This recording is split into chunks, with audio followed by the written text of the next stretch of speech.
अऊज़ु बिल्लाहि मिनश शैतानिर रजीम।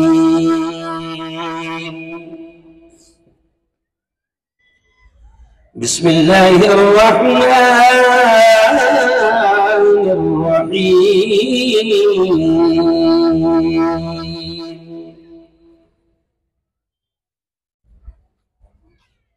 या अय्युहल्लज़ीना आमनू अन्फ़िक़ू मिम्मा रज़क़नाकुम मिन क़ब्लि अन यअतिय यौमुन ला बैउन फ़ीहि वला ख़ुल्ला वला शफ़ाअह वल काफ़िरून हुमुज़ ज़ालिमून। वक़ाल तआला या अय्युहल्लज़ीना आमनू क़ू अन्फ़ुसकुम व अहलीकुम नारा। वक़ाल तआला फमन यअमल मिस्क़ाल ज़र्रतिन ख़ैरन यरह वमन यअमल मिस्क़ाल ज़र्रतिन शर्रन यरह।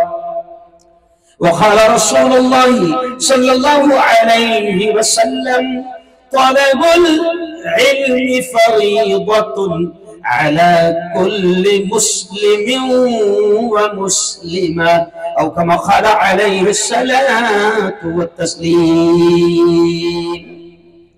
वक़ाल सल्लल्लाहु अलैहि वसल्लम अल कय्यिस मन दाना नफ्सह व अमिल मा बअदल मौत औ कमा क़ाल अलैहि सलातु व तस्लीम।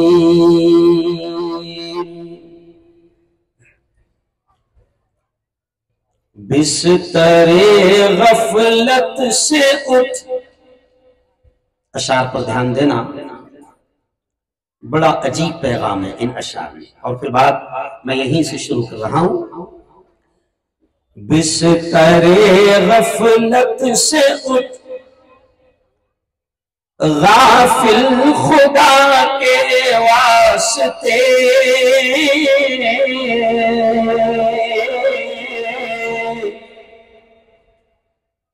कर मुहैया उठ के कुछ रोज़े जज़ा के वास्ते। हद भी है हर चीज की, आखिर कहाँ तक सोएगा।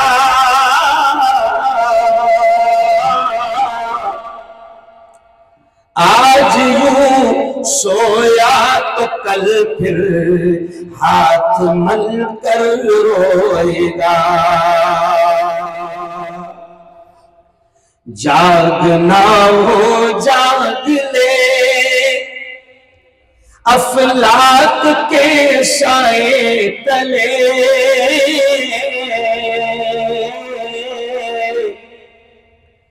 वरना फिर सोना पड़ेगा खाक के साए तले। वरना फिर सोना पड़ेगा खाक के साए तले। बहुत ही काबिल एहतराम स्टेज पर जलवा अफरोज उलमाए किराम, मौलाना अयूब साहब, हजरत मौलाना जुनैद साहब, कारी जसीमुद्दीन साहब, कारी तैयब साहब कावी, जिन्होंने बहुत ही प्यारे और उम्दा और निराले अंदाज में अभी कुरान मुक़द्दस की आयतें तिलावत की। ऐसे ही मौलाना शफी साहब, मुफ्ती आसिफ साहब, मुफ्ती सुहेल साहब मनुबरी, और जिनके प्यारे प्यारे अशआर नात की शक्ल में आप सुन रहे थे। जी हां, ऐसे मेरे छोटे भाई कारी अनस साहब, हाफिज हुजैफा साहब, कारी जुबैर साहब, और भी हो सकता है कुछ उलमाए किराम के नाम मेरी इस लिस्ट में ना हो। और मुझे खुशी है कि मेरी अपनी बिरादरी, कुरैशी बिरादरी के यहां पर बहुत सारे साथी मौजूद है जिन्होंने मुझे बुलबुले खानदेश करके अवार्ड भी दिया है। इंजमाम भाई, आसिफ भाई, अमजद भाई, आरिफ भाई, सईद भाई, आसिफ भाई, नोमान मस्जिद, अब्दुल गफ्फार भाई, और बहुत सारे साथी हैं जिनका नाम शायद मेरी लिस्ट में ना हो।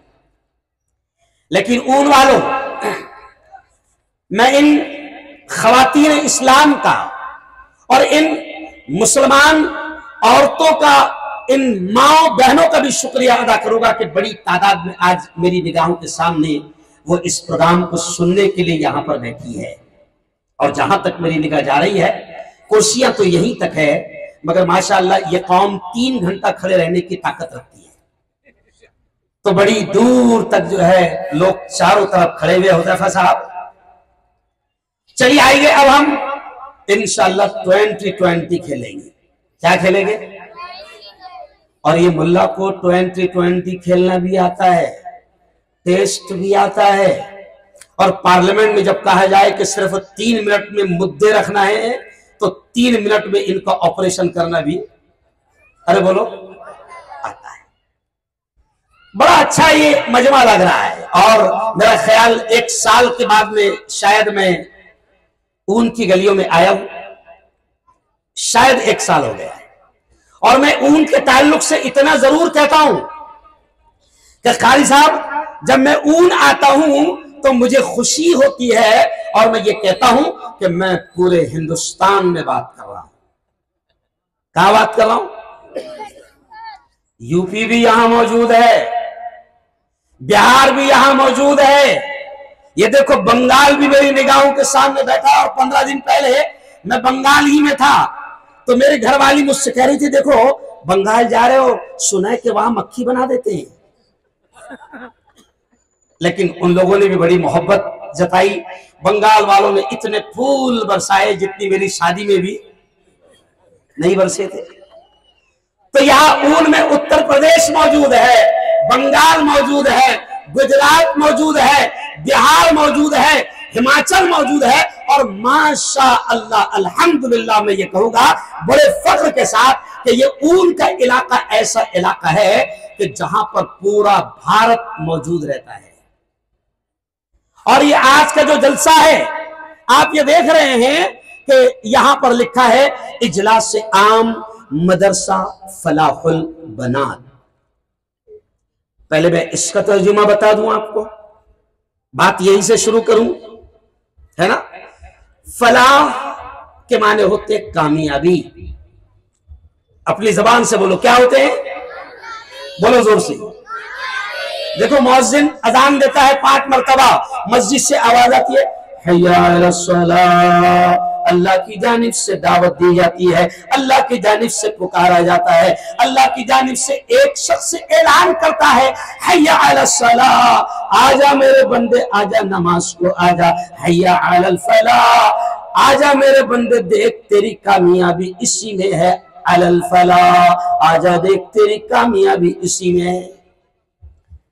तो मैं समझा रहा हूं कि ये फलाह वो लफ्ज है जो आप रोजाना अजान में 5 बार, अरे बोलो, सुनते हैं। मुझसे अभी किसी ने कहा कि मुफ्ती साहब हमारे यहां भी आएंगे ना, तो मैंने कहा भैया बिन बुलाए तो खुदा के घर नहीं जाते। नहीं समझा? बिन बुलाए तो खुदा के घर नहीं जाते हैं, बुलाना पड़ेगा। और मुफ्ती हारून को बुलाने में क्या क्या लगता तुझे मालूम नहीं, हुज़ैफा साहब से पूछ लेना। हालांकि सबसे कम रेट हुज़ैफा साहब का है। क्यों? के घर भी जाते हैं। और सुनो अब अगला जो जुमला कह रहा हूं बड़ा इंटरेस्टिंग जुमला है कि हम इतने ढीठ है। ढीठ समझते हैं? ढीठ, अरे बोलो, बेगैरत, बेशरम। तो मैं एक जुमला आगे जो कह रहा हूं कि हम इतने ढीठ है कि खुदा 5 बार बुलाता है जब हम बेगैरत 2 या 3 मरतबा चले जाते। तो बोलो, सही बोलो, ढीठ है कि नहीं है? अरे बोलो ना यार। ओ मेरे यारो, अब बात यहां से शुरू कर रहा हूं कि फलाह के माने हैं कामयाबी। इस मदरसे का नाम हुज़ैफा साहब आपने बड़ा प्यारा रखा है। कुरैशी बिरादरी वालों, इस मदरसे का नाम है फलाहुल बनात। बनात के माने अरबी लफ्ज है, बनात के माने होते हैं बेटियां। क्या माने होते हैं? बेटियां। मदरसा फलाहुल बनात यानी ये ऐसा मदरसा है जहां बेटियों को वो तालीम दी जाएगी जो कामयाब करेगी, जो बेटियों की दुनिया भी बनाएगी और जो बेटियों की आखिरत भी बनाएगी। ये वो तालीम यहां पर दी जाएगी। मदरसे का नाम है, और नाम भी आपने बड़ा प्यारा रखा मौलाना, क्योंकि प्यारे नबी ने ये भी कहा है कि ऐ लोगों, ये जुमला सुनना, ये औलाद यहाँ पर बैठी है, हर एक के यहाँ औलाद है, और कई लोग ऐसे हैं कि जिनके यहाँ अल्लाह औलाद देने वाला है, चाहे वो बेटे की शक्ल में हो या बेटी की शक्ल में हो, अल्लाह औलाद देने वाला है। सुनो मुसलमानों, पैगाम कितना अहम दे रहा हूं कि प्यारे नबी ने ये कहा है, प्यारे नबी ने ये कहा है कि अपनी औलाद का नाम अच्छा रखो, क्योंकि नामों के भी असरात होते हैं।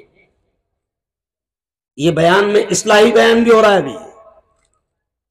नामों के भी असरात होते हैं, नाम अच्छे रखो। ये औरतें बड़ी तादाद में यहां बैठी है, मैं औरतों से भी कहूंगा कि अगर अल्लाह बेटी दे तो सुनो, ये भी जुमला सुन लो, खुशी मनाना। अगर अल्लाह आपके घर में बेटी दे तो खुशी मनाना। क्यों? मेरे बड़े भाई जिन्होंने बाप की तरह मेरी तरबियत की है, परवरिश की है, पाला है, हजरत मौलाना बशीरुद्दीन नदवी जो दुनिया से चले गए, 15 साल हो गए, वो कहते थे कि अपनी औलाद के नाम अच्छे रखो। औलाद के नाम के असरात बड़े खतरनाक होते हैं। अब औरतों का क्या हाल हो गया, मर्दों का भी क्या हाल हो गया कि अगर अल्लाह उनको बेटी देता है तो हमारे चेहरे उतर जाते हैं। ओ उन वालों सुनो, सूरत वालों, बेटी का पैदा होना यह खुशखबरी है, यह खुशी का ऐलान है। जब अल्लाह आपके यहाँ बेटी पैदा कर दे तो अल्लाह की जानिब से रहमत का ऐलान होता है, बरकत का ऐलान होता है, खुशी का ऐलान होता है कि अब तुम्हारे घर में रहमत आई है। बल्कि अल्लाह वाले तो ये कहते हैं कि जिस घर में ये जुमला सुनना, अल्लाह वाले तो ये भी कहते हैं कि जिस घर में बेटी पैदा होती है उस घर में अल्लाह की रहमतें इतनी तेजी से उस घर की तरफ जाती है जैसे ढलान पर से बारिश का पानी जाता है। और हम लोगों का उल्टा मामला है, बेटी पैदा हुई तो वो जिलेबी खुद बता देती कि क्या पैदा हुआ। नहीं समझे शायद? अरे बोलो ना यार। वो आने वाली जिलेबी बता देती कि बेटा नहीं हुआ। समझ रहे आप? अच्छा, अगर पेड़ा आया तो बड़ी खुशी रहती है कि पेड़ा आया। नहीं समझा? पेड़ा आया तो समझ जाना एड़ा। जब मेरी बेटी पैदा हुई, सुनो, मुझे अल्लाह ने जोड़ा बच्चे दिया, लड़के दिया दोनों, मैं इतना खुश नहीं था, लेकिन मैंने लोग दुआएं करते हैं, अल्लाह लड़का दे दे, अल्लाह इतनी बड़ी प्रॉपर्टी है, कोई तो दे दे संभालने वाला। लोग लड़कों के लिए दुआएं करते हैं, मगर मैंने लड़की के लिए दुआ किया, और फिर मैंने लड़की के लिए दुआएं किया, और अल्लाह ने जब लड़की दी तो मैंने धूम से पेड़े बांटा। तो लोग मुझे फोन करने लगे, मुफ्ती साहब और लड़का हुआ गया?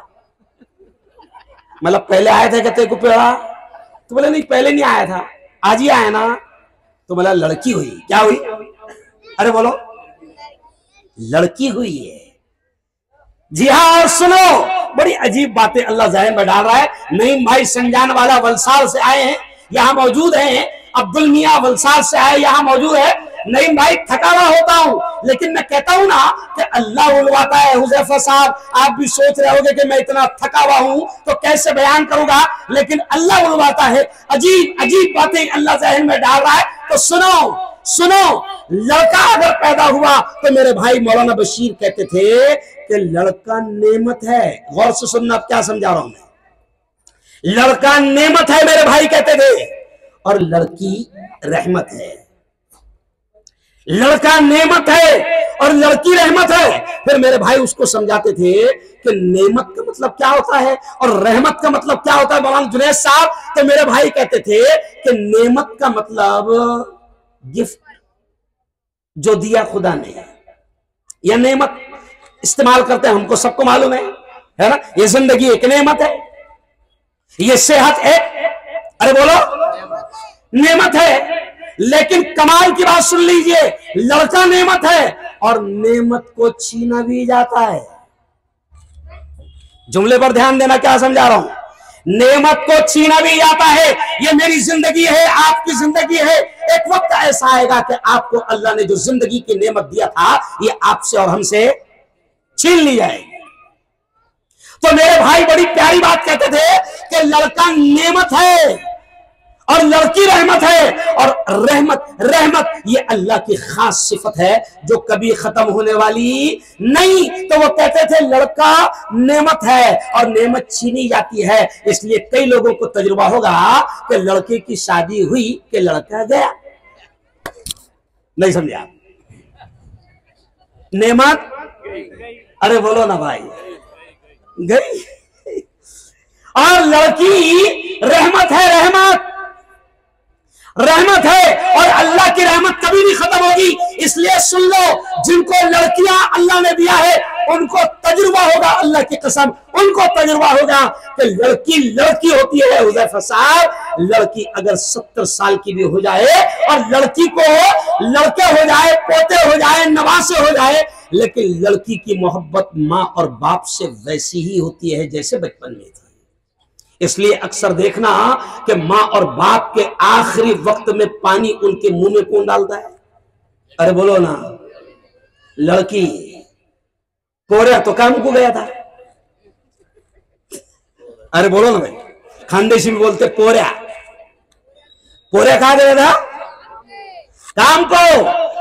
मैं समझा रहा हूं, ये लफ्ज से मेरे अल्लाह ने ज़हन में डाल दिया। लड़कियों पर बात कर रहा हूं। तो मेरे यारों सुनो, लड़कियां अल्लाह का इनाम भी है, अल्लाह की रहमत भी है, अल्लाह की बरकत भी है। लेकिन अब ये सुन लो, देखो कुरान की एक आयत मैंने आपके सामने पढ़ा, अल्लाह क्या कहता है, या अय्युहल्लज़ीना आमनू।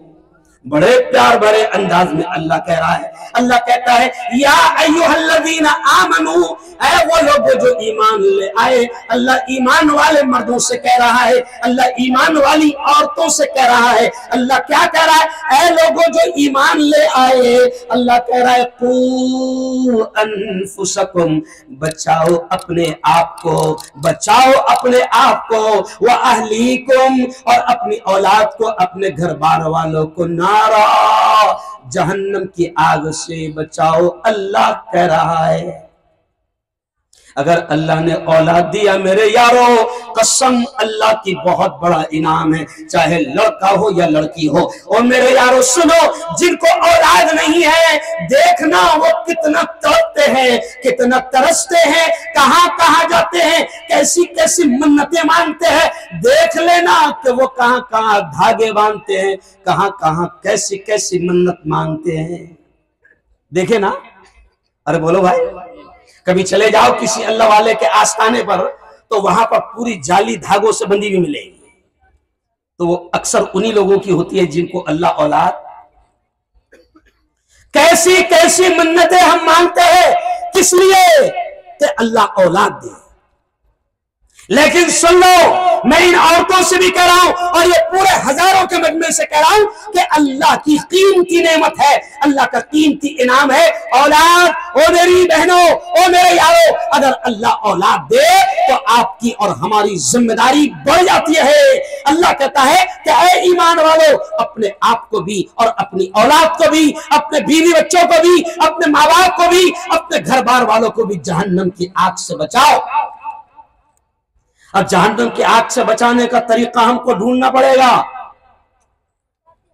और यारो, ये जवान जो खड़े हुए हैं, मैं उनके सामने कह रहा हूं कि जहन्नम की आग दहक रही है, जल रही है, बड़ी खतरनाक आग है। अल्लाह खुद उस आग के बारे में कहता है, अल्लाह खुद उस आग के बारे में कहता है जो अल्लाह ने जहन्नम बनाई। वो अल्लाह कहता है, ओ मेरे प्यारो, अल्लाह कहता है, ओ मेरे प्यारे बंदो, ओ मेरी प्यारी बंदियों, उस जहन्नम की आग से अपने आप को बचाओ, अपनी औलाद को बचाओ। अल्लाह खुद अपील कर रहा है, अल्लाह आपको हुक्म देकर कह रहा है कि अपने आप को बचाओ।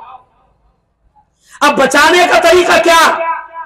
आप और हम देख रहे हैं मौलाना कि पूरा शैतानों ने एक नेटवर्क ऐसा बना दिया है कि हम अपनी औलाद को बचा नहीं पा रहे हैं। सच्ची बोलो, हम अपनी औलाद को बचा नहीं पा रहे हैं। शैतानों ने इतना खतरनाक माहौल बना दिया मौलाना अय्यूब साहब कि हम अपनी औलाद को बचा नहीं पा रहे हैं। आज मैंने नेशनल न्यूज जब बोला कैमरे के सामने सुबह, तो मैंने एक खबर बोला। खबर क्या थी सुनो, वो खबर ये थी कि बोहरा बिरादरी जो है ना, बोहरा, उनके सैयदना ने, बोहरा बिरादरी को हुक्म दिया। उनके सैयदना ने क्या हुक्म दिया? उनके सैयदना ने हुक्म दिया कि पूरी बिरादरी में अपनी बच्चों को, अपने औलाद को मोबाइल से कैसे बचा सकते हो, इसके लिए पूरी मेहनत करो। ये खबर मैं क्यों बोल रहा हूं कि इसका मतलब शैतान ने खतरनाक नेटवर्क फैला दिया है। खतरनाक नेटवर्क, और इतना खतरनाक कि हम गुनाह नहीं करना चाहते हैं। कई लोग ऐसे हैं जो दीनदार हैं, जो नमाजी हैं, जो नेक है, जो दीन के दाई है, गुनाह नहीं करना चाहते, मगर शैतानों ने ये मोबाइल की शक्ल में इतना खतरनाक हमारे हाथ में मौजूद आला थमा दिया कि हम गुनाह देखना न चाहे तो भी गुनाह आंखों के सामने आ जाता है। सच बोलो, आ रहा है कि नहीं आ रहा है? अब अल्लाह कह रहा है कि अपनी बेटियों को भी बचाओ, अपने बच्चों को भी बचाओ। और मेरे यारों, अब दो तरीके में आपको बताऊंगा कि आप अपनी औलाद को और अपने आप को जहन्नम की आग से कैसे बचा सकते हैं। दो तरीके, और ये मेरे नहीं है, ये तरीके खुद अल्लाह और अल्लाह के नबी ने बताए हैं। जी हाँ, अब आप देखो, पहला तरीका मेरी बहनों, पहला तरीका यह है, अल्लाह ने पहली आयत जो उतारा ना कुरान में।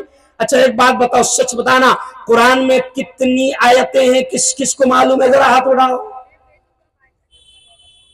देखो यार मौलाना, 1% लोगों को भी मालूम नहीं है कि कुरान में कितनी आयतें हैं। अच्छा, कुरान से इतनी मोहब्बत करते माशाअल्लाह कि अगर कुरान की कोई बेइज्जती करे तो ये जान भी दे देगा, और मौका पड़ा तो उसकी जान भी, अरे बोलो, ले लेगा। इतनी मोहब्बत करते हैं हम कुरान से। लेकिन सुनो मुसलमानों, और सुनो, अपने आप को भी और अपनी औलाद को भी जहन्नम की आग से बचाने के दो तरीके खुद अल्लाह और अल्लाह के रसूल ने बताया। देखो, कुरान की जो पहली आयत है ना, आप सुनकर ताज्जुब करेंगे। कुरान में पहली आयत हज के बारे में नहीं आई है। बार बार मैं कहता हूं मौलाना, कुरान में पहली आयत रोजे की नहीं आई। कुरान में पहली आयत उम्रा करने की नहीं आई। कुरान में पहली आयत ज़कात देने की नहीं आई। अब कुरान में 6000, देखो आयतें कितनी हैं कुरान में, 6666 आयतें हैं। और एक आयत अल्लाह का एक ऑर्डर है। यानी कितने ऑर्डर हो गए अल्लाह के? देखो बच्चा खुद बोले, कितने हो गए बेटा? माशाअल्लाह। अब 6666 ऑर्डर है अल्लाह के, तब जरा सोचो अपनी अकल से कि जो ऑर्डर अल्लाह ने सबसे पहले दिया, इसका मतलब सबसे अहम वो होगा। अरे बोलो सही, वो होगा ना। अब सुना मुसलमानों, उनके मुसलमानों, पूरे हिंदुस्तान से तुम यहां पर पैसा कमाने आए हो, नोट कमाने आए हो। क्यों? पूरे हिंदुस्तान से। और नोट कमाना कोई गुनाह नहीं है। नोट कमाने के लिए हम बिहार से आए, हम यूपी से आए, उत्तर प्रदेश से आए, बंगाल से आए, महाराष्ट्र से आए, खानदेश से आए, हम मेहनत कर रहे हैं नोट कमाने के लिए। और हम बच्चों को भी वही इल्म सिखाना चाहते हैं जो, ऐसा लगता है हमको कि हम बच्चों को भी वो इल्म दे मौलाना हुज़ैफा साहब, जो नोटा छापने की मशीन बने। बच्चे क्या बने? लेकिन मेरा एक डायलॉग मशहूर है नईम भाई, मेरा एक डायलॉग मशहूर है मौलाना, कि बच्चों को ज्यादा नोटे छापने की मशीन मत बनाओ, क्योंकि बावला कभी भी रातों रात नोटे बंद कर सकता है। नहीं समझे आप? बावला है क्या, कुछ नहीं कर सकता उसका, पागल है। नहीं समझे आप?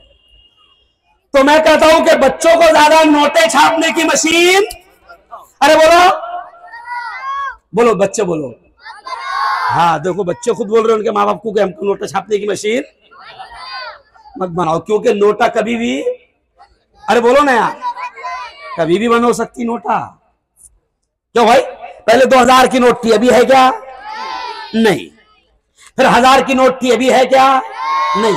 अभी गांधी जी सिर्फ 500 पर बचे हुए हैं। नहीं समझा? वो भी किसके लिए? दर्शन के लिए। नोटें छापने की मशीन मत बनाओ। अपनी औलाद को ये भी सुन लो, उन वालों, हम मुसलमान है, हमारा यकीन है, हमारा ईमान है कि रिस्क, सुनो हमारा ईमान है कि रिस्क लिखा हुआ है। एक दाना भी, लाख मेहनत कर ले, एक दाना भी हम यहां से ज्यादा लेकर, अरे बोलो, नहीं जा सकते। और एक दाना भी अगर हमारे नसीब का बाकी है तो यमराज की ताकत नहीं, यमराज यानी मलिकुल, यमराज की ताकत नहीं, अगर मेरे मुफ्ती हारून के नसीब का एक दाना भी अगर बाकी रहे, कसम अल्लाह के मलिकुल मौत की ताकत नहीं कि वो मेरी रूह खींच ले। तो जब तय है तो फिर ज्यादा टेंशन लेना क्यों बावले चाले? अरे बोलो क्या भाई कुरैशी बिरादरी वालों, जब लिखा हुआ है, अभी देखो मैंने सोचा भी नहीं था, अभी हमने खाना किसके यहाँ खाए? किसके यहाँ खाए? क्या नाम है आपका? आसिफ भाई के खाना खाए। आसिफ भाई ने, अब देखो मैं मेरी मिसाल लेता हूं, हमको हमारे माँ बाप ने बनाया मौलवी मुल्ला। क्या बनाया? मौलवी मुल्ला। लोग मेरे बाप को ये कहते थे, ओ अब्दुल कदीर भाई बेटे को आलिम बना रहा है, बेटे को मुल्ला बना रहा है। अरे क्या खाएगा वो? महंगाई बहुत है, 1100 का सिलेंडर हो गया है, क्या खाएगा? ये लोग हमारे माँ बाप को कहते थे।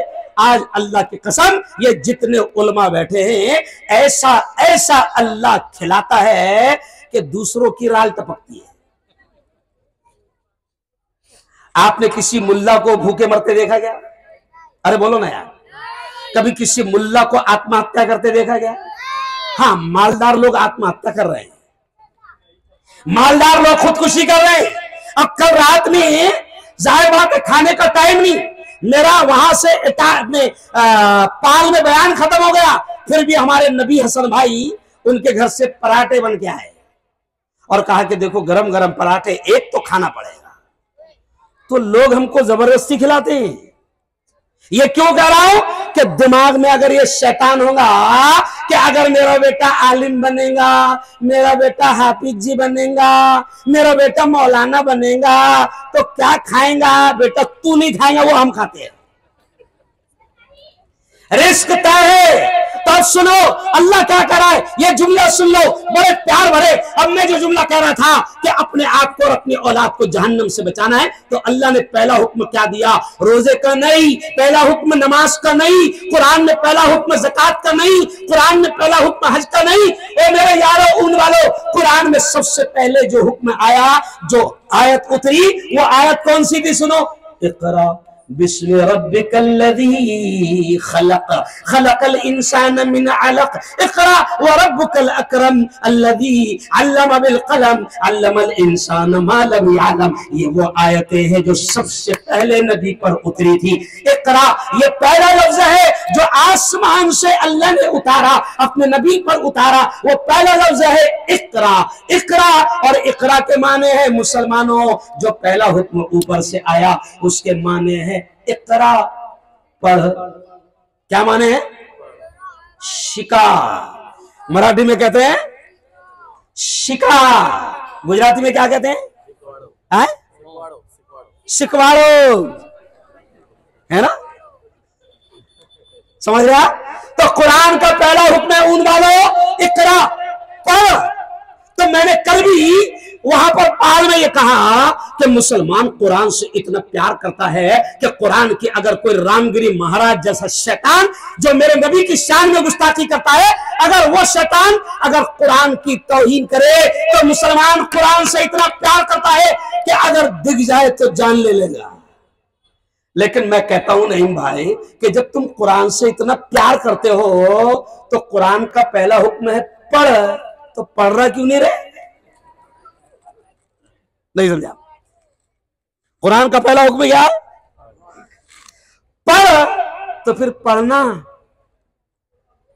पढ़ पहले। अच्छा एक बात सुन लो, उलमा ने बड़ी प्यारी बात कही है कि अल्लाह ने रोजा, नमाज, हज, ज़कात से पहले पढ़ने का हुक्म क्यों दिया? क्यों अल्लाह ने पढ़ने का हुक्म पहले दिया? तो बड़ी प्यारी बात उलमा ने कही कि अल्लाह ने पढ़ने का हुक्म पहले इसलिए दिया कि वो रब भी जानता है कि जब तक मेरा बंदा, मेरी बंदी पढ़ेगी नहीं, मुझे भी नहीं पहचानेंगे। पढ़ेगा तो जानेगा कि रब कौन है, पढ़ेगा तो जानेगा पैदा करने वाला कौन है, पढ़ेगा तो जानेगा जिंदगी किसके हाथ में है, पढ़ेगा तो जानेगा मौत किसके हाथ में है, पढ़ेगा तो जानेगा नफा किसके हाथ में है, पढ़ेगा तो जानेगा नुकसान किसके हाथ में है, पढ़ेगा तो जानेगा यह हवाएं कौन चलाता है, पढ़ेगा तो जानेगा बादलों को कौन लाता है, पढ़ेगा तो जानेगा बारिश को कौन बरसाता है, और सुनो हो पढ़ेगा तो जानेगा कोरोना को कौन लाता है।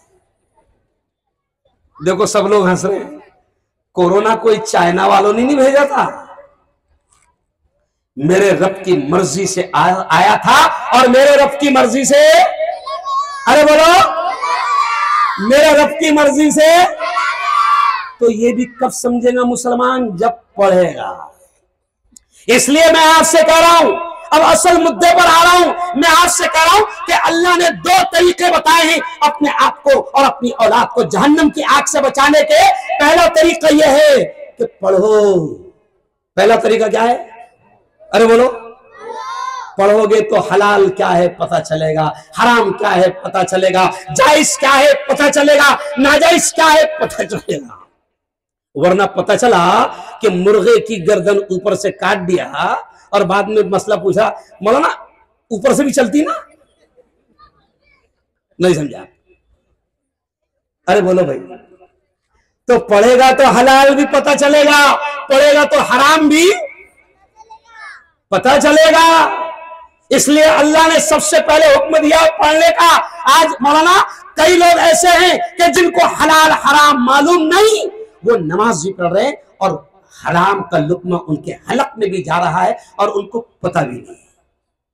सूद भी ले रहे हैं, ब्याज पर पैसा दे भी रहे हैं, ब्याज पर पैसा दे भी रहे हैं, गरीबों की मजबूरियों का फायदा उठा रहे हैं। उनको मालूम नहीं कि सूद लेना कितना खतरनाक गुनाह है, ब्याज पर पैसे देना कितना खतरनाक गुनाह है। मेरे नबी ने फरमाया कि अपनी सगी मां के साथ 70 मरतबा मुंह काला करने के बराबर है सूद पर पैसा लेना और सूद पर पैसा देना।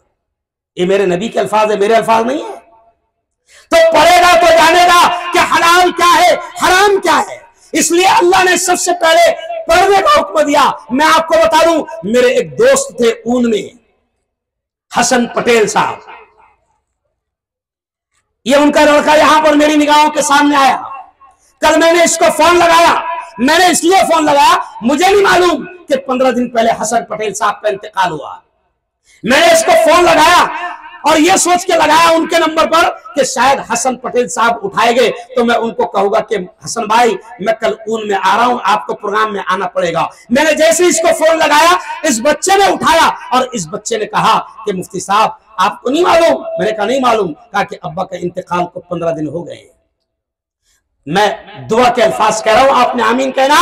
ए अल्लाह, मरहूम हसन पटेल और जितने भी हमारे रिश्तेदार दुनिया से जा चुके हैं, मौला उनकी कब्रों को नूर से मुनव्वर फरमा, मौला उनको जन्नतुल फिरदौस में ऊंचा मकाम नसीब फरमा। हसन पटेल ने, मेरे इस दोस्त ने, इसके बाप ने स्कूलें खोला। क्यों? मदरसों में उलमा की बड़ी मदद करते थे। मैं इसलिए आपसे कह रहा हूं कि अल्लाह ने रोजा, नमाज, हज, ज़कात से पहले पढ़ने का हुक्म दिया है। तो ऊन वालों एक बात याद रखो, अगर अल्लाह ने औलाद दी है तो मेरा जुमला सुन लो। मैं अक्सर एक जुमला कहता हूं कि आधी रोटी खाना, हो सके तो एक वक्त भूखा रह लेना, मगर अपनी औलाद को तालीम देने में पीछे नहीं हटना। बनाओ, अपने बच्चों को हाफिज भी बनाओ, अपने बच्चों को आलिम भी बनाओ, और मैं मना नहीं करता, अपने बच्चों को बेहतरीन डॉक्टर बनाओ, अपनी बेटियों को बेहतरीन डॉक्टर बनाओ। ये मुफ्ती हारून जो आपके सामने खड़ा है, आपको हम दुनिया की तालीम लेने से मना नहीं करते। मेरे घर में 11 डॉक्टर है, मेरी 3 बहुएं डॉक्टर, मेरी 3 बेटियां डॉक्टर, मेरे घर में 5 बेटे डॉक्टर। ये क्यों कह रहा हूं कि हम मौलवी मुल्ला आपको दुनिया की तालीम लेने से भी मना नहीं करते, मगर अजीब बात है मौलाना ले नहीं रहे। दंगा फसाद हो गया तो शिकायत क्या करते? मुफ्ती साहब फोन आता मुझे, मुफ्ती साहब एक तरफा कार्रवाई हो रही और पुलिस वाले अपने वालों को उठा रहे। नहीं समझा आप? तो क्यों उठा रहे तो तेरे वाले को? इसलिए कि 50 पुलिस वालों की ड्यूटी है, 50 में अगर मुसलमान 5 भी रहते तो वो 45 की हिम्मत नहीं होती गलत अंदाज में उठा लेगी। मगर तू पुलिस बनी नहीं रहे ना। नहीं समझा? अरे कुरान ने मना किया क्या पुलिस बनने को? है? कुरान ने मना किया क्या कलेक्टर बनने को? कुरान ने मना किया क्या आपको बड़ा अधिकारी बनने को? मैं आज से कहता हूं कि दुनिया की भी बेहतरीन तालीम दो, और फिर आज से मैं कहता हूं कि दीन की तालीम पहले पहले पहले फर्ज है, फर्ज। आज ये मदरसा फलाहुल बनात, क्या मतलब है इसका? फलाहुल बनात, अब यहां से गौर से सुनना मेरी बात को। फलाहुल बनात इसका मतलब है बेटियों की कामयाबी। क्या बोला ना? बेटियों की कामयाबी।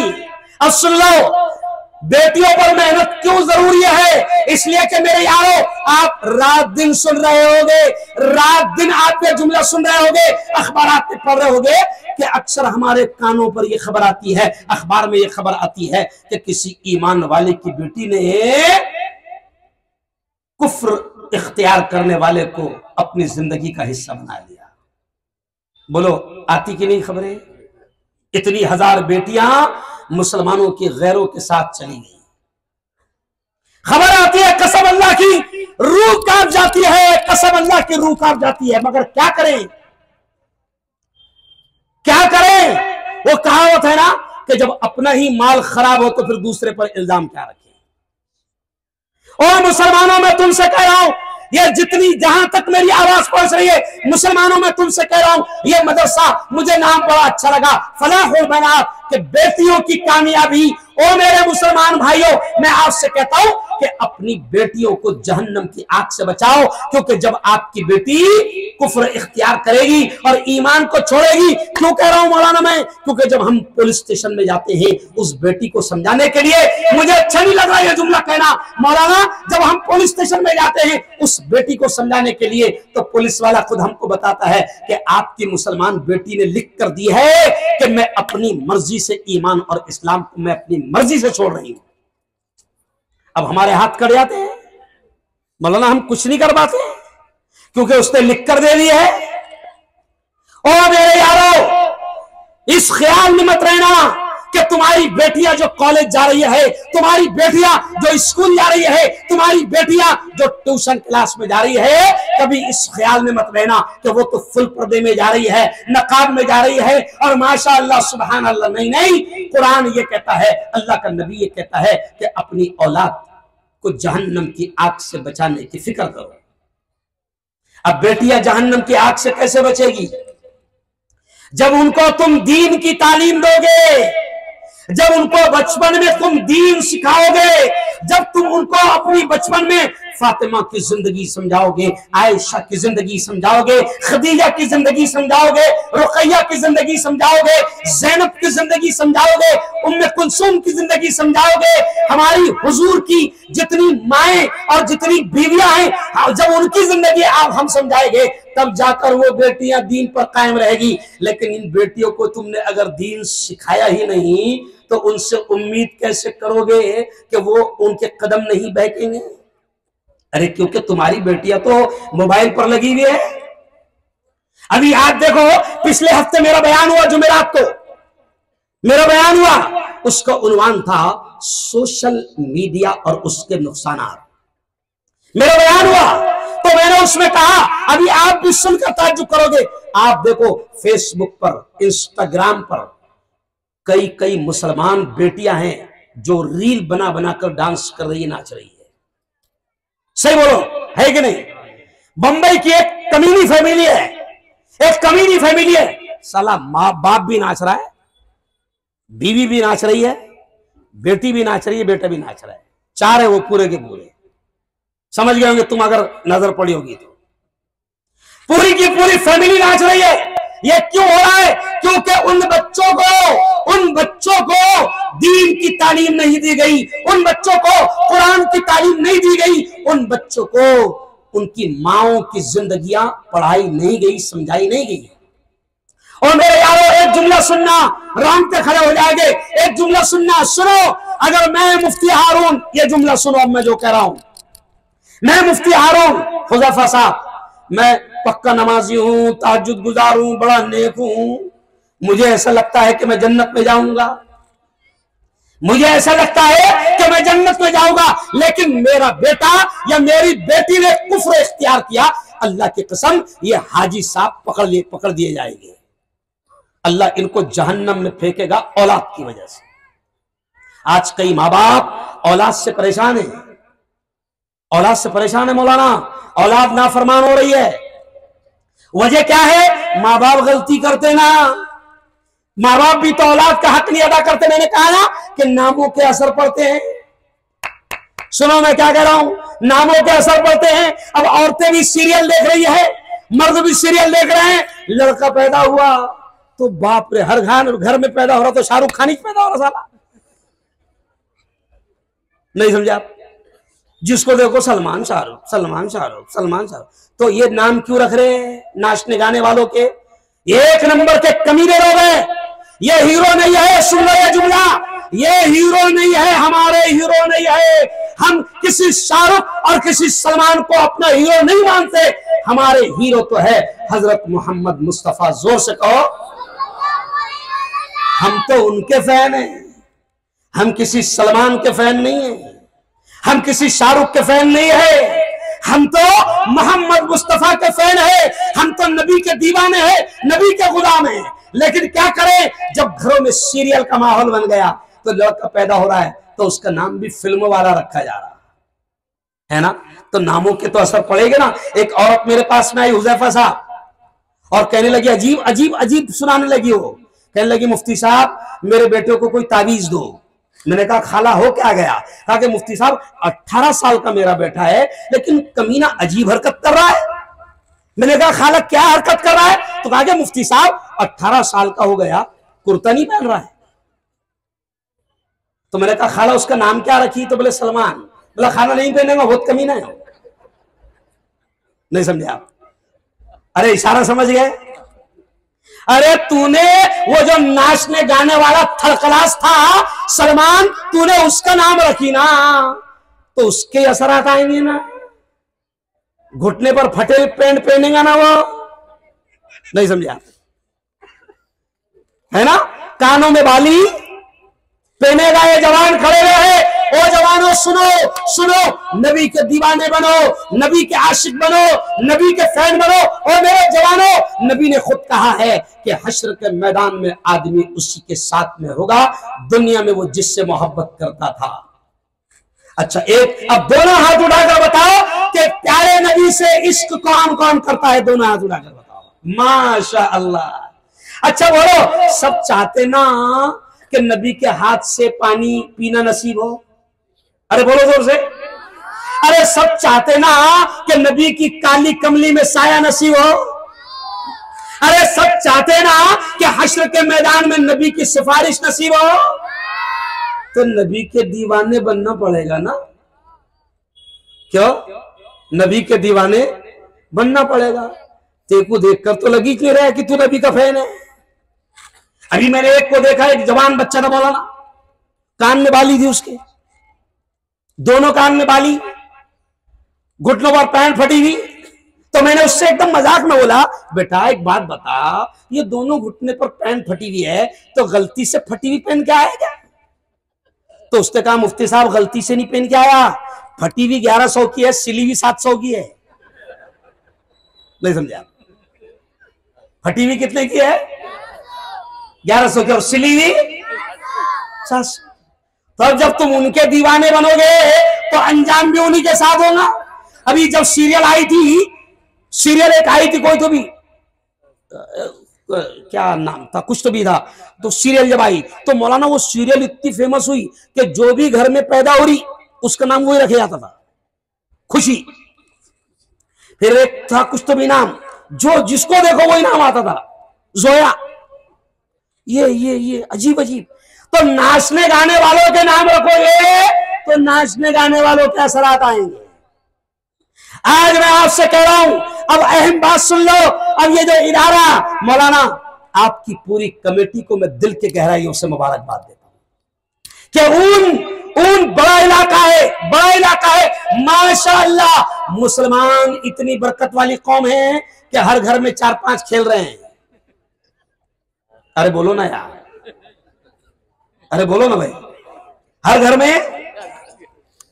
तो अब इनको पढ़ाना तो पड़ेगा ना, इनका ख्याल तो रखना पड़ेगा ना, वरना तूने, सुनो ये जुमला, औरतें भी सुनो, अगर आपने अपनी औलाद को सोने की प्लेट में खिलाया, अगर आपने अपनी औलाद को चांदी के गिलास में पिलाया, अगर आपने अपनी औलाद को फूलों की सेक पर चलाया और मखमल के बिस्तरों पर सुलाया, लेकिन सुन लो औरतों से भी मैं कह रहा हूं कि अगर तुमने औलाद को दीन नहीं दिया तो ये औलाद कल अल्लाह के दरबार में माँ बाप को मुजरिम बनाकर खड़ा करेगी। इसलिए मैं आपसे क्या कह रहा हूं, मैं आपसे ये कह रहा हूं कि कमाने आए हो सूरत में, धूम से कमाओ। इस्लाम मना नहीं करता, मगर औलाद की तरबियत और तालीम का इंतजाम करो। आज फलाहुल बनात, ये लड़कियों का मदरसा, मुझे मौलाना ने बताया कि ये लड़कियों का मदरसा है, और लड़कियों के मदरसे की अब जगह कम पड़ रही थी। मैंने पहले ही तो बोला कि हर घर में 5-6 है। तो मुझे हुज़ैफा साहब ने बताया कि मौलाना हमने तकरीबन 25 से 30 लाख रुपए की, है ना, 25 लाख रुपए की जगह ली। मौलाना अभी तो आगे चल के और आपको जगह लेना पड़ेगी, क्योंकि अच्छे दिन आ रहे हैं। नहीं समझा? मैं अभी एक मस्जिद का उद्घाटन करने गया। अब मस्जिद का उद्घाटन रिबन काट के थोड़ी होता। मैंने मगरिब की नमाज पढ़ाया और एक जगह जुमा की नमाज पढ़ाया, मस्जिद का ओपनिंग इफ्तिताह हो गया। अब वहां के गांव वालों ने मुझे बताया, मुफ्ती साहब हमारे गांव में 1000 लोगों की आबादी है, और माशाअल्लाह हमने जो मस्जिद बनाई ना मुफ्ती साहब, ये 3000 लोग नमाज पढ़ सकते हैं, इतनी बड़ी मस्जिद बनाई। सुनो गौर से क्या कह रहा हूं।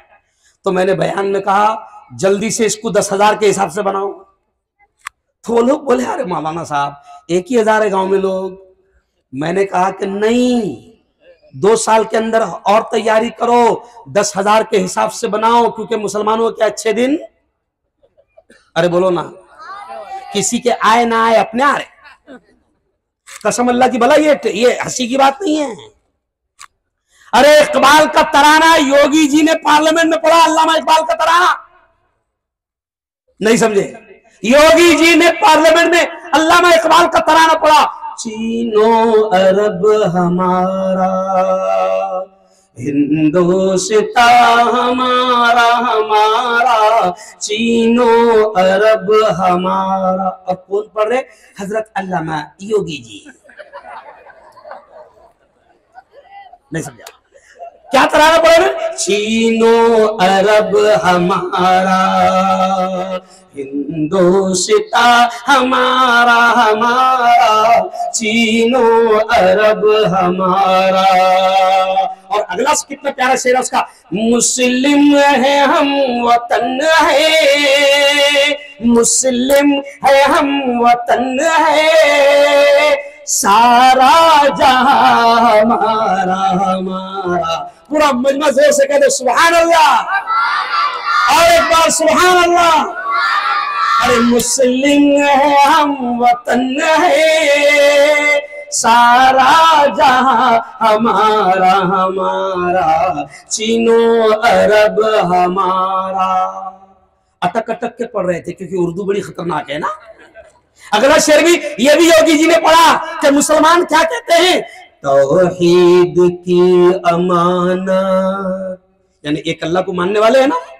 तो योगी जी कहते हैं कि मुसलमान ये कहते हैं तौहीद की अमानत सीनों में है हमारे, तौहीद की अमानत सीनों में है हमारे, आसान नहीं मिटाना, आसान नहीं मिटाना, नामों में शाह हमारा हमारा, चीनो अरब हमारा। अरे तुमको नहीं समझ में आ रहा तराना, उसको समझ में आ गया। नहीं समझा? जो कट्टर नफरत करने वाले हैं उनको, यानी इस तराने का मतलब क्या है कि हमारा क्या मानना है। देखो हम ईमान वाले हैं, हमारा क्या मानना है। योगी जी ने सही समझे, गलत नहीं समझे। अगर नहीं समझ में आता तो मैं जाने वाला था उनको और समझाने, तो उन्होंने सही समझे। वो योगी जी कह रहे हैं कि मुसलमान ये मानता है कि हिंदुस्तान भी हमारा, चीन भी हमारा, अरब भी हमारा, अफगानिस्तान भी हमारा, पाकिस्तान भी हमारा। तो ऐसा क्यों मानता है? ऐसा इसलिए मानता है, एकदम छोटी सी बात है। हमारे नबी ने हमसे क्या कहा, हमारे अल्लाह ने हमसे क्या कहा कि जो अल्लाह का हो गया, गौर से सुनो, जो अल्लाह का हो गया उसका सब हो गया। और हम किसके मानने वाले हैं? अच्छा देखो जोर से बोलो, जमीन किसकी? मजा नहीं आया, मजा नहीं। जमीन किसकी? अल्लाह की। आसमान किसका? अल्लाह का। ये पूरा सिस्टम किसका? ये हवाएं किसकी? ये फदाएं किसकी? सारा निजाम किसका? तो अल्लाह के नबी ने एकदम साफ साफ कहा, हुज़ैफा साहब, नबी ने साफ साफ कहा कि जो अल्लाह का हो गया अल्लाह उसका हो गया, और जिसका अल्लाह हो गया उसका सब हो गया।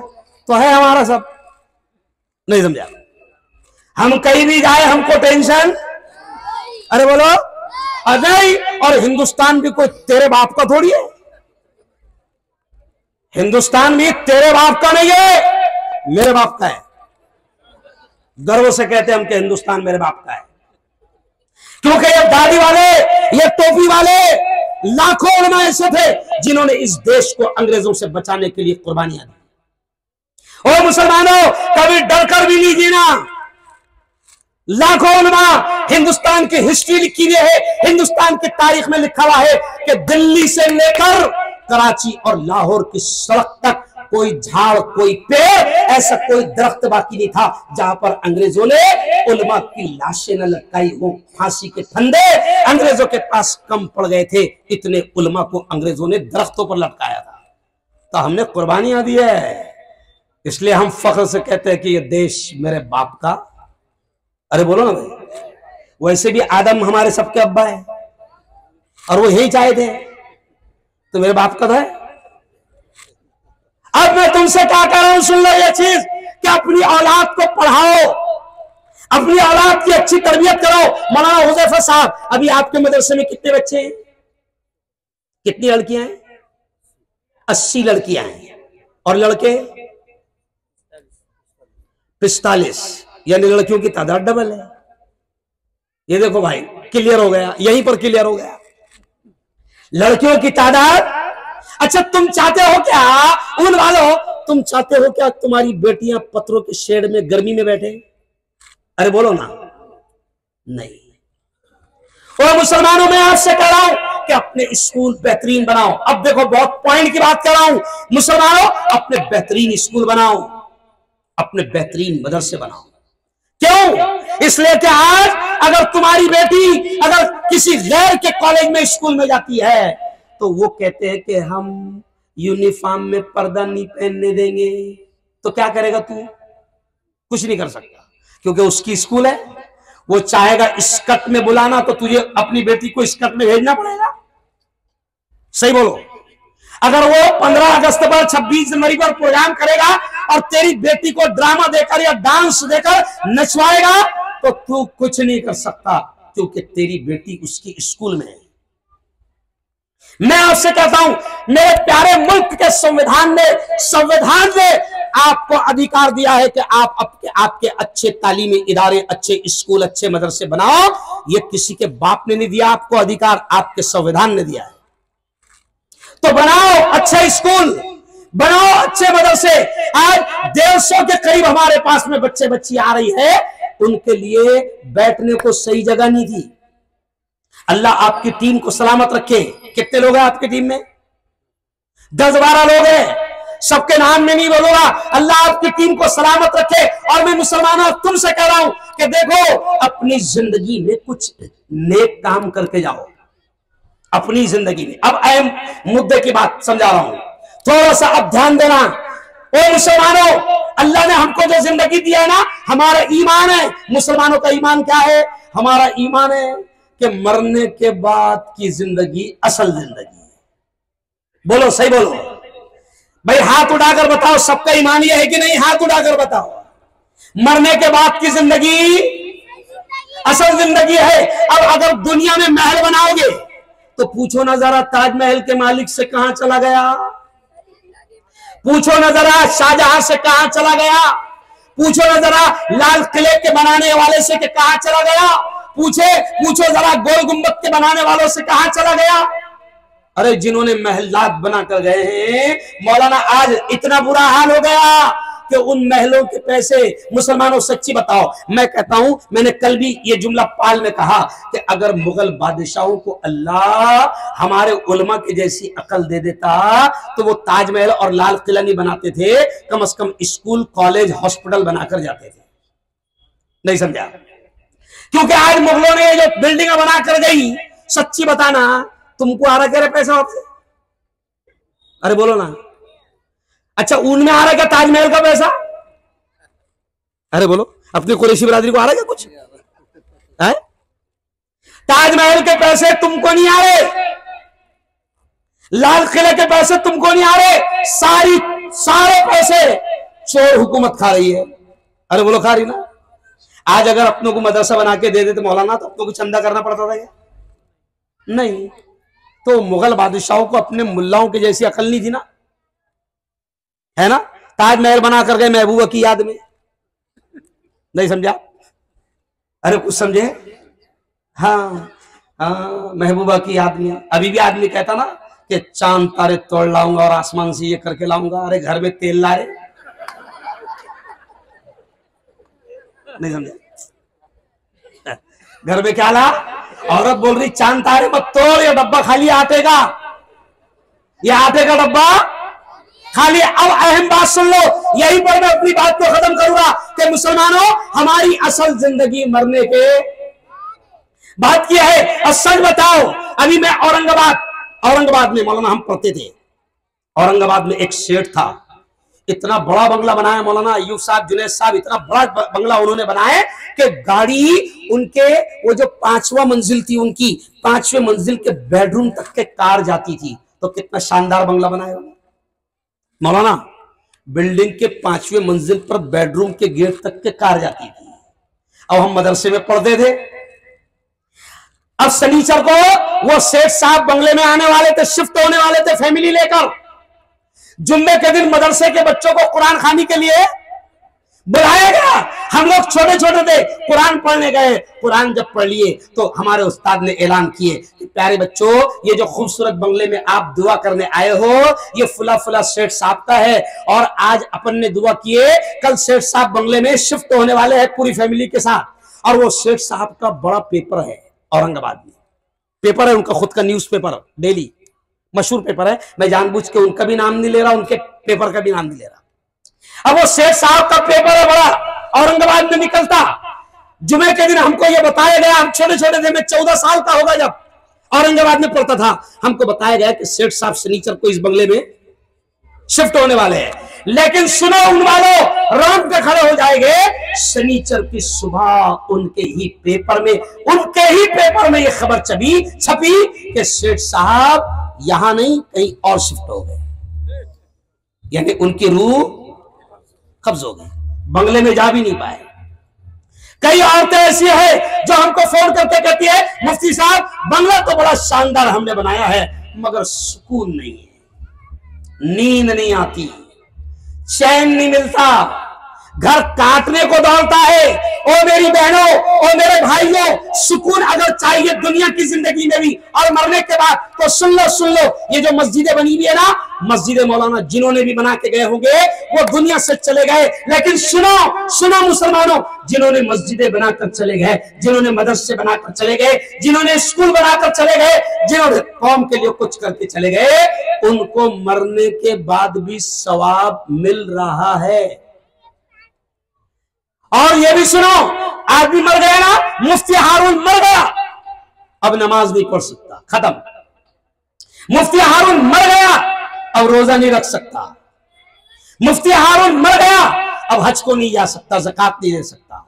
मरने पर अमल, अरे बोलो, खत्म, अब नेकी नहीं मिलेगी। लेकिन कुर्बान जाओ, हमारे नबी कितने प्यारे नबी है, हमारे नबी ने यह भी बता दिया कि अगर मरने के बाद भी तुझे नेकी चाहिए तो कुछ काम कर लेना। कौन से काम? हमारे नबी ने कहा कि अगर तूने गरीबों को कहीं पर पानी नहीं मिलता था और तूने उस गरीब इलाके में बोरिंग खुदवा दिया, कुआं बना दिया, पानी का इंतजाम कर दिया, तू दुनिया से चला जाएगा, लेकिन जब तक के लोग पानी पीते रहेंगे उसका सवाब तुझे मरने के बाद भी, अरे बोलो, मिलता रहेगा। और मैं आपसे ये कह रहा हूं कि किसी ने मस्जिद बना दिया, किसी ने मदरसा, अब मस्जिद किसी ने बनाया, मस्जिद में जब तक के लोग कयामत तक नमाज पढ़ते रहेंगे, बनाने वालों को उसका सवाब मिलता रहेगा। किसी ने मदरसा बना दिया, मदरसे की बिल्डिंग दे दी, वक्फ कर दिया और वो दुनिया से चला गया। अब जब तक के हमारी बेटियां मदरसे में पढ़ती रहेगी, दीन सीखती रहेगी, कुरान सीखती रहेगी, उनको उसको जिसने देकर गया, मरने के बाद भी उसको उसका सवाब मिलता रहेगा।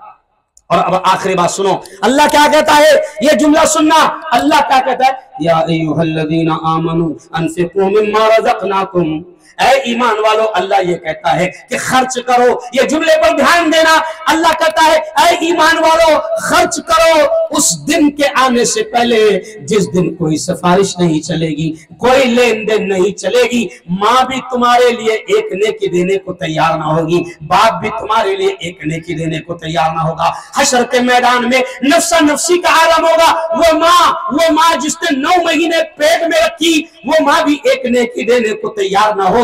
तो हमारे नबी ने कहा कि दुनिया की जिंदगी में कुछ ऐसे काम कर ले कि मरने के बाद तेरे काम आए। अच्छा, कुछ लोग क्या करते हैं,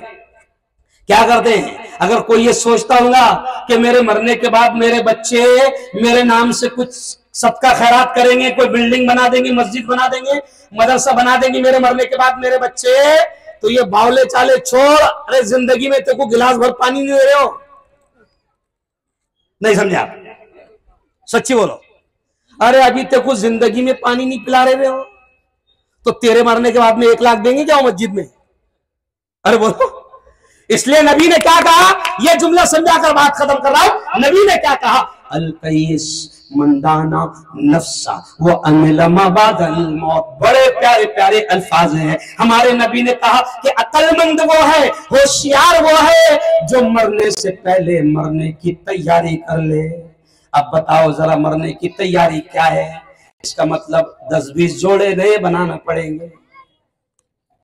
अरे भाई बहुत लंबी जिंदगी है ना, 20-25 जोड़े तो लगेंगे ना।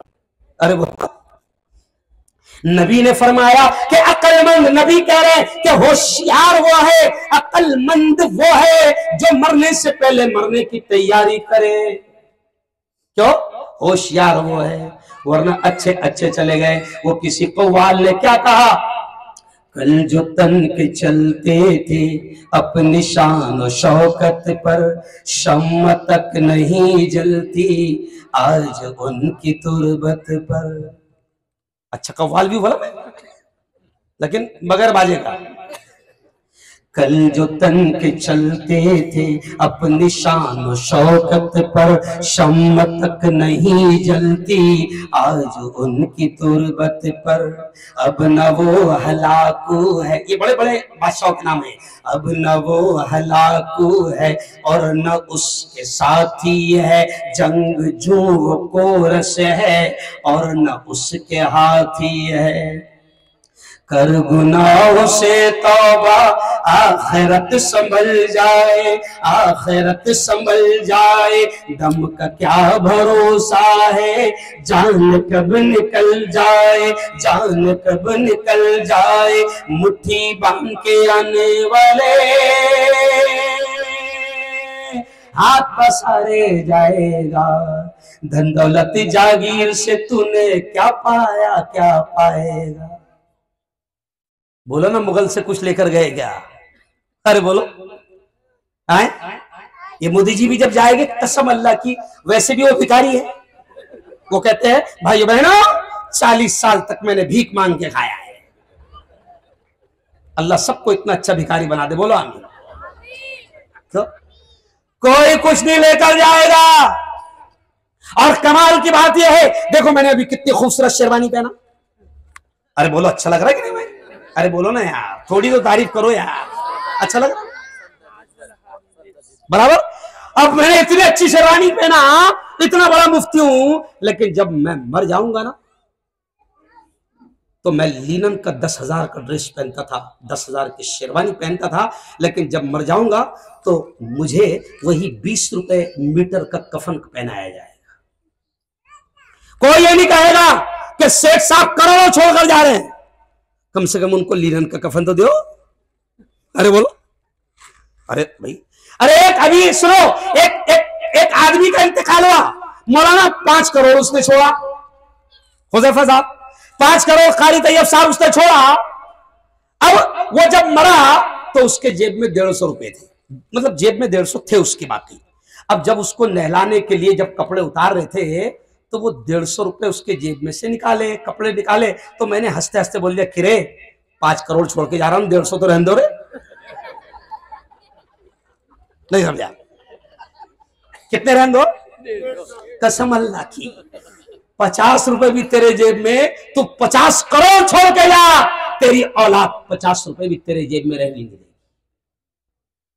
तू लीनन पहनता था, कंपनी के ब्रांडेड शूज पहनता था, सब उतार लिए जाएंगे। क्यों? सब उतार लिए जाएंगे और बिल्कुल जो दुनिया में सबसे सस्ता वाला कपड़ा है, वो कफन का कपड़ा है, वो तुझे पहनाया जाएगा। इसलिए अब आखिरी जुमला सुन लो, नबी ने यह कहा है कि अक्लमंद वो है जो मरने से पहले मरने की तैयारी करे। और मरने की तैयारी क्या है ये सुनो, मरने की तैयारी यह है कि अपनी जिंदगी में मदरसे में मस्जिद में पैसा लगा दो, ताकि जब तुम दुनिया से जाओ तो वो मदरसा जब तक के बाकी रहेगा, जब तक के उस मदरसे में बेटियां कुरान पढ़ती रहेगी, उसका सवाब तुमको मिलता रहेगा। और यह भी सुन लो, अगर कोई अपनी माँ और अपने बाप से मोहब्बत करता है, सुनो कि तुम्हारे बाप ने अगर तुमको करोड़ों का घर देकर गया, अगर कोई अपनी माँ और अपने बाप से मोहब्बत करता है तो सबसे बेहतरीन तरीका यह है कि अगर उनको खुश देखना चाहता है तो वो तेरे चैलम से खुश नहीं होंगे। नहीं समझा? चैलम बड़ी धूम से करता हो और जिंदगी में कभी बाप को पानी का नहीं पूछा। अब ये जुमला सुन लो कि अगर अपने माँ बाप को भी खुश करना है और उनको जहन्नम की और कब्र के अजाब से बचाना है तो उनके नाम पर भी कुछ लिखाओ। और याद रखो ये जुमला, खुश हो जाना, ये आखिरी जुमला कह रहा हूं, खुश हो जाना मुसलमानों। अगर अल्लाह ने देने वाला बनाया ना तो खुश होना कि मेरे मालिक तेरा एहसान है कि तूने देने वाला बनाया, वरना तू कटोरा हाथ में देकर मस्जिद के दरवाजे पर भिखारी बनाकर खड़ा कर सकता था। सच्ची बोलो, सही बोलो। अभी हमारे मस्जिद के बाहर भिखारी खड़े रहते कि नहीं? अरे वो अल्लाह चाहता था तो तुझे भी मस्जिद के दरवाजे पर भिखारी बनाकर खड़ा कर सकता था। तो अब हमको अल्लाह ने देने वाला बनाया तो खुश होना कि मेरे मालिक तेरा एहसान है कि तूने देने वाला बनाया। इसलिए आज मैं आपके सामने झोली फैला रहा हूं, खुद के लिए नहीं। मुफ्ती हारून ने हिंदुस्तान में हजारों मस्जिदें बनवा दिया, मुफ्ती हारून ने हजारों मदरसों की मदद करवा दिया, हजारों बेटियों की बेहतरीन तालीम का इंतजाम करवाया, भीख मांगा दूसरों से, खुद के लिए नहीं, कौम के लिए, कौम के बच्चों के लिए, कौम की बेटियों के लिए। उन वालों अब हम दुआ करेंगे उन लोगों के लिए जो खास तौर से देंगे उनके लिए भी। लेकिन अब मैं 5 मिनट आपको दे रहा हूं, आपको मैंने इतना समझाया, मैं आपसे कह रहा हूं कि अक्लमंदी यह है कि अपनी जिंदगी में अपने बच्चों के लिए भी और अपने खुद के लिए भी कुछ ऐसा करके जाओ कि मर भी जाओ तो उसका सवाब मिलता रहे। इसलिए फलाहुल बनात 25 से 30 लाख रुपए की जगह ली गई है, 25 से 30 लाख की। फिर उसके बाद उस पर बिल्डिंग बनाना है, अच्छी बिल्डिंग बनाएंगे मौलाना। कैसी बनाएंगे? अच्छी बिल्डिंग बनाएंगी, मेरी कौम की बेटियां अच्छी बिल्डिंग में पढ़ेगी, अच्छे से पढ़ेगी। इसलिए अब मैं आपसे अपील कर रहा हूं कि बयान सुनना मकसद नहीं। मैं मौलाना को तारीख नहीं दे रहा था, मेरे पास 5-5, 6-6 महीने की तारीख पूरी बुक है। मैंने अभी तुमको खाना खाने के बाद बोला ना, घर में तारीख नहीं दे रहा था मैं इनको, लेकिन इन्होंने कहा कि मुफ्ती साहब ऊन में बेटियों के मदरसे के लिए हम जगह ले रहे हैं, आपको तारीख देना पड़ेगी। तो जैसी इन्होंने बेटियों के लिए जगह हम ले रहे हैं तो मैंने इनको जो मेरे आराम का दिन था वो निकाल कर इनको दे दिया। क्यों? क्योंकि मैं आज चंदा कराऊंगा, भीख मांगूंगा आपसे, तो इसका सवाब मुझे भी मरने के बाद मिलेगा।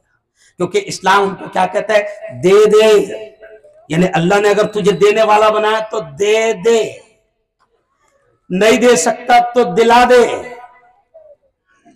दिला दे, है ना। मेरी बिरादरी से भी दिलाऊंगा मैं, नहीं दे सकता तो दिला दे।